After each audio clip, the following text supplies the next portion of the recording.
दिल्ली के पूर्व कानून मंत्री और फर्जी डिग्री मामले में आरोपी जितेंद्र तोमर की पुलिस रिमांड आज खत्म हो रही है।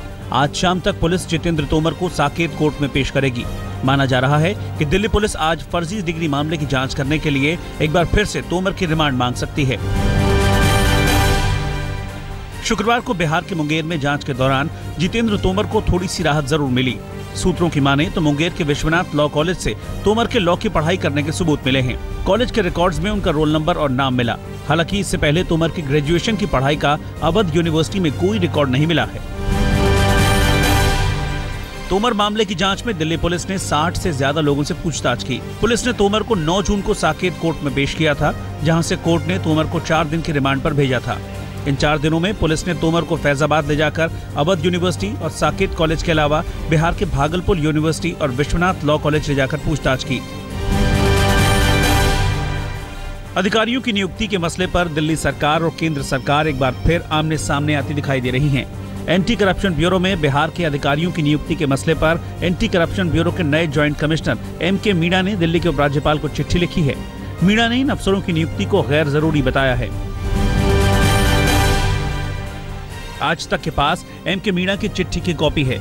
इस चिट्ठी में मीणा ने सन 1888 के पुलिस एक्ट का हवाला देते हुए उपराज्यपाल से पूछा है कि क्या इन नियुक्तियों के लिए केंद्र सरकार की मंजूरी ली गई थी, क्योंकि दूसरे राज्य से पुलिस फोर्स में नियुक्ति करने के लिए केंद्र की मंजूरी जरूरी है।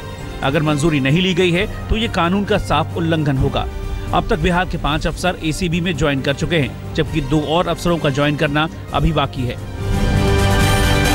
जैसे मैं बताना चाहूँगा कि सेक्शन 3 जो पुलिस एक्ट है उसके तहत अगर एक स्टेट की पुलिस दूसरे स्टेट में डिप्लॉय होती है तो सेंट्रल गवर्नमेंट उसमें ऑर्डर करता है। तो ये हमने कोट किया, ये लीगल इश्यूज है और इसमें आप भी उसको देख सकते हैं पुलिस एक्ट।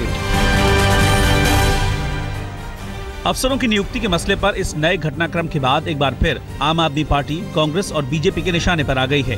कांग्रेस और बीजेपी दोनों ने एंटी करप्शन ब्यूरो में बिहार के अधिकारियों की भर्ती को दिल्ली के अफसरों का हौसला तोड़ने वाला कदम बताया है। अधिकारियों की नियुक्ति के पूरे मामले में गृह मंत्रालय जल्दी ही दिल्ली के कुछ बड़े अधिकारियों के खिलाफ कार्रवाई कर सकता है। सूत्रों की माने तो कानून की परवाह किए बिना दिल्ली सरकार का हर हुक्म मानना कुछ अधिकारियों पर भारी पड़ने वाला है। जिन अफसरों पर कार्रवाई हो सकती है उनमें सबसे अहम नाम प्रधान गृह सचिव राजेंद्र कुमार का शामिल है। दिल्ली में बिजली के दाम बढ़ने तय हैं। DERC बिजली की दरों में 15 जून से 4 से 6% का इजाफा करने जा रही है। हालांकि दिल्ली सरकार का कहना है कि वो बिजली महंगी करने के पक्ष में नहीं है और वो DERC से फैसले की समीक्षा करने को कहेगी। लेकिन सस्ती बिजली और पानी के मुद्दे पर सरकार में आई आम आदमी पार्टी एक बार फिर विरोधियों के निशाने पर आ गई। 12 दिन की हड़ताल से दिल्ली को कूड़ेदान बनाने के बाद MCD कर्मचारी काम पर वापस लौट आए हैं। कर्मचारी संघ को सरकार ने तनख्वाह देने का भरोसा दिया है। कर्मचारियों की सैलरी के लिए LG ने 493 करोड़ का फंड जारी किया है। ये फैसला तीनों मेयरों के साथ बैठक के बाद लिया गया। इससे पहले दिल्ली हाई कोर्ट ने भी MCD के सफाई कर्मचारियों की तनख्वाह के लिए पैसा रिलीज न करने के मामले पर दिल्ली सरकार को दोषी माना था। हाई कोर्ट ने सरकार को 15 जून तक तनख्वाह देने का आदेश दिया था। हालांकि आपका कहना है कि उन्होंने अदालत के आदेश से पहले ही फंड जारी कर दिया। सफाई पर सियासत का आलम यह है कि हड़ताल खत्म होने के बाद अब आम आदमी पार्टी के नेता दिल्ली में झाड़ू उठाए दिखाई देंगे। आज पटपड़गंज में मनीष सिसोदिया, करावल नगर में दिलीप पांडे, चांदनी चौक में आशुतोष और हरिनगर में संजय सिंह समेत आपके कई नेता दिल्ली के अलग अलग हिस्सों में सफाई करेंगे। दिल्ली में सफाई पर हो रही सियासत के बीच राहुल गांधी भी कूद पड़े। राहुल गांधी MCD कर्मचारियों के साथ धरने पर बैठे। राहुल ने सफाई की समस्या के लिए दिल्ली सरकार और केंद्र सरकार दोनों को जिम्मेदार बताया। राहुल ने सफाई कर्मचारियों से कहा कि वो अपनी शक्ति दिखाएं, तभी उनका दर्द सरकार तक पहुंचेगा। दिल्ली सरकार कहती है काम ले हो, हिंदुस्तान की सरकार, जब आप हिंदुस्तान की सरकार के पास जाते हो तो वो कहते हैं काम लीजिए दिल्ली की सरकार। सच्चाई ये है, ये बहाने हैं तो। और मैं आपको यहाँ सीधी बात कहना चाहता हूँ, ये जो जिम्मेदारी है, आपकी जो जिम्मेदारी है ये मैं उठाऊंगा। श्रीनगर में जुमे की नमाज खत्म होने के बाद जामिया मस्जिद इलाके के नौहट्टा चौक पर प्रदर्शनकारियों ने आतंकी संगठन ISIS के झंडे लहराए। बताया जा रहा है कि ये सभी अलगाववादी नेता मीरवाइज उमर फारूक के समर्थक थे। पुलिस से इन प्रदर्शनकारियों की झड़प हुई। प्रदर्शनकारियों ने पुलिस पर पत्थर फेंके। हमला करने वाले प्रदर्शनकारियों ने अपने चेहरे ढके हुए थे। एक तरफ श्रीनगर में ISIS के झंडे लहराते दिखाई दे रहे थे, तो वहीं जम्मू कश्मीर के कुपवाड़ा में पाकिस्तानी झंडा भी लहराया गया। कुपवाड़ा में हुर्रियत नेता शबीर शाह की रैली चल रही थी, जिसमें शबीर शाह के समर्थकों ने पाकिस्तानी झंडे फहराए। कश्मीर में ऐसा पहली बार नहीं हुआ है। डिप्टी CM निर्मल सिंह का कहना है कि सरकार ऐसे लोगों से सख्ती से निपटेगी। कोई रैली नहीं, और उनको लग रहा है कि इस प्रकार से अगर छोटा सा ऐसे करेंगे और इसको उछाला जाएगा, मीडिया इसका अटेंशन देगा और हमारा जो है काम हो जाएगा। लेकिन जहाँ तक लोगों का सवाल है, उनके लिए बहुत बड़ी इंपॉर्टेंट कोई इस प्रकार की बात नहीं है, इसलिए उसको कोई भी उस तरफ जो है तवज्जो दे नहीं रहा है। तो इसलिए ये तो है, और बाकी जिन्होंने किया होगा उन पर एक्शन होगा। मणिपुर में उग्रवादियों के खिलाफ भारत की कार्रवाई से मुंबई हमले के मास्टरमाइंड हाफिज सईद बौखला गया है। लाहौर में दिए एक भाषण में हाफिज सईद ने भारत के खिलाफ खूब जहर उगला। हाफिज सईद ने भारत को हमले की धमकी भी दी। इंडिया के साथ तिजारत में इतना बड़ा खसारा आपने बर्दाश्त किया दुनिया को यकीन दिलाने के लिए, लेकिन अब पानी सर से गुजर चुका है। अब मसला ये नहीं रह गया है, अब छोड़ दो ये सारी तिजारतें, सीधी सीधी बात है।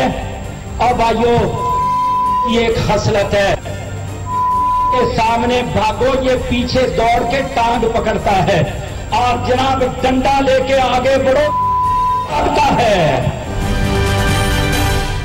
मणिपुर हमले को अंजाम देने वाले संगठन NSCN पर गृह मंत्रालय जल्द ही प्रतिबंध लगा सकता है। सूत्रों से मिली जानकारी के मुताबिक गृह मंत्रालय इस संगठन का नाम प्रतिबंधित आतंकवादी संगठनों की सूची में डालने जा रहा है, जिसके लिए कैबिनेट नोट तैयार हो चुका है। ये कैबिनेट नोट 10 जून को ही तैयार हो गया था।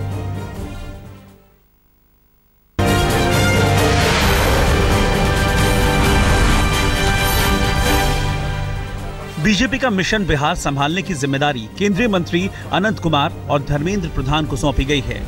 पार्टी अध्यक्ष अमित शाह ने अनंत कुमार को चुनाव प्रभारी और धर्मेंद्र प्रधान को सह प्रभारी बनाया है। बिहार बीजेपी के अध्यक्ष भूपेंद्र यादव ने शुक्रवार शाम रामविलास पासवान से मुलाकात की। LJP अध्यक्ष रामविलास पासवान से बातचीत का मुद्दा हालांकि सीटों का बंटवारा था, लेकिन सूत्रों की माने तो फिलहाल सीट बंटवारे पर कोई सहमति नहीं बन पाई है। हालांकि मुलाकात के बाद पासवान ने सीटों पर बातचीत से इनकार किया।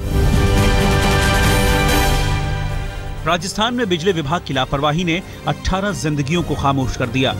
बारातियों से भरी एक बस सड़क से गुजर रही थी और अचानक बिजली का एक तार टूटकर बस पर गिर गया। बस में सवार 50 लोगों में से 18 लोगों की जलकर मौत हो गई, जबकि 30 लोग बुरी तरह से झुलस गए।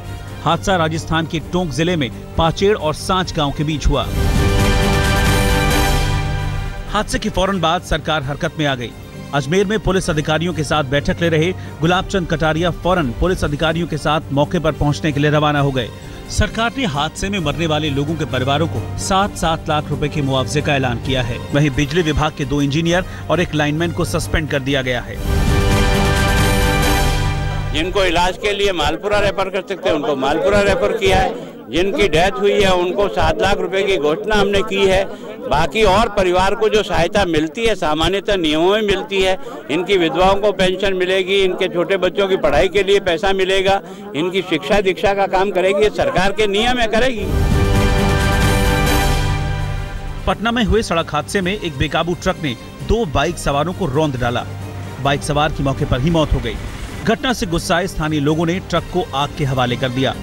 फौरन मौके पर पहुंची फायर ब्रिगेड ने आग को काबू में किया। समझा बुझाकर लोगों को भी शांत कराया गया और शवों को कब्जे में लेकर पोस्टमार्टम के लिए भेजा गया। यूपी के मैनपुरी में एक प्राइवेट बस बेकाबू होकर ट्रैक्टर से टकरा गई। हादसे में 2 लोगों की मौत हो गई, जबकि 3 दर्जन से ज्यादा लोग घायल हो गए हैं। हादसा थाना दन्नाहार इलाके के जरामई के पास उस वक्त हुआ जब बस आगरा की तरफ जा रही थी। सभी घायलों को जिला अस्पताल में भर्ती कराया गया है, जिनमें कई घायलों की हालत नाजुक बनी हुई है। राजस्थान के कोटा में आम आदमी पार्टी के 15 कार्यकर्ताओं को पुलिस ने गिरफ्तार कर जेल भेज दिया। दरअसल ये कार्यकर्ता डिप्टी मेयर की गाड़ी पर लगी लाल बत्ती का विरोध कर रहे थे, लेकिन इसी विरोध के बीच न केवल डिप्टी मेयर के ड्राइवर के साथ मारपीट की, बल्कि बीच बचाव करने पहुंची पुलिस के साथ भी इन लोगों ने हाथापाई की। कोर्ट ने 15 आरोपियों को न्यायिक हिरासत में भेज दिया है। दिल्ली के साकेत में नीलू एंजल अस्पताल में अचानक भीषण आग लग गई। आसपास के लोगों ने बमुश्किल अस्पताल में फंसे मरीजों को बाहर निकाला। 2 घंटे की मशक्कत के बाद फायर ब्रिगेड की गाड़ियां आग पर काबू पाने में कामयाब हो पाईं। घटना में लाखों का माल जलकर खाक हुआ है, लेकिन गनीमत रही कि किसी के हताहत होने की कोई खबर नहीं है। यूपी के बेसिक शिक्षा राज्य मंत्री कैलाश चौरसिया के खिलाफ एक सरकारी अधिकारी ने पुलिस को शिकायत दी है। संभागीय परिवहन अधिकारी ने मंत्री जी पर मारपीट और धमकी देने का आरोप लगाया है। आरटीओ चुन्नी लाल के मुताबिक पैसे की डिमांड पूरी न करने पर मंत्री और उनके समर्थकों ने उनके साथ बदसलूकी की, जिसके बाद वो डर के मारे मिर्जापुर से इलाहाबाद चले गए। मंत्री कैलाश चौरसिया ने मामले पर सफाई देते हुए उल्टा आरटीओ पर भ्रष्टाचार के आरोप लगाए हैं। कैलाश चौरसिया के मुताबिक आरटीओ से जब भ्रष्टाचार के मामलों पर सफाई मांगी गई तो उन्होंने आरोप लगाने शुरू कर दिए। तमाम एक मामले नहीं है, तमाम दर्जनों मामले इसके खिलाफ हैं। तमाम भ्रष्टाचार के दर्जनों मामले और सब अधिकारियों के संज्ञान में, कोई आज की बात नहीं है। ये सब महीनों से चल रहा है इसके खिलाफ मामला। और ये सरकार को बदनाम करने के लिए सिर्फ अपने काम में लगा हुआ है, जनता का दोहन शोषण कर रहा है। पीएम के बेटी बचाओ बेटी पढ़ाओ अभियान में हरियाणा के जींद के बीबीपुर गांव की पंचायत ने अनोखी पहल की है। गांव में एक सेल्फी प्रतियोगिता रखी गई है। ये सेल्फी पिता और पुत्री की होगी। जिस भी पिता और पुत्री की सेल्फी सबसे अच्छी होगी उसे 2100 रुपए का इनाम दिया जाएगा।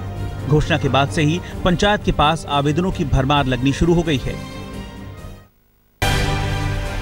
लुधियाना दिल्ली हाईवे पर अमोनिया गैस का टैंकर अचानक हादसे का शिकार हो गया।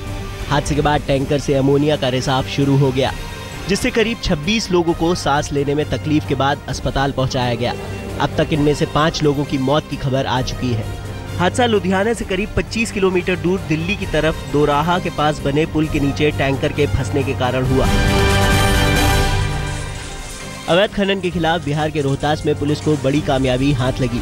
एसपी शिवदीप लांडे की अगुवाई में खनन माफियाओं के खिलाफ कार्रवाई पुलिस ने करीब 70 क्रशर ध्वस्त कर दिए और दर्जनों मशीनों को जब्त किया। माफियाओं ने पुलिस पर इस दौरान हमला करते हुए पथराव के अलावा फायरिंग भी की। पुलिस के मुताबिक कुल 20 राउंड फायर किए गए।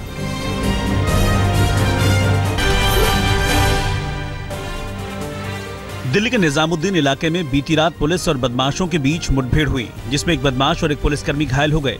संजय सिंह नाम के बदमाश को गिरफ्तार करने के लिए पुलिस पूरी तैयारी के साथ पहुंची थी, लेकिन पुलिस को देखकर बदमाश ने एक कांस्टेबल पर चाकू से हमला कर दिया। इसके बाद दोनों तरफ से गोलीबारी शुरू हो गई।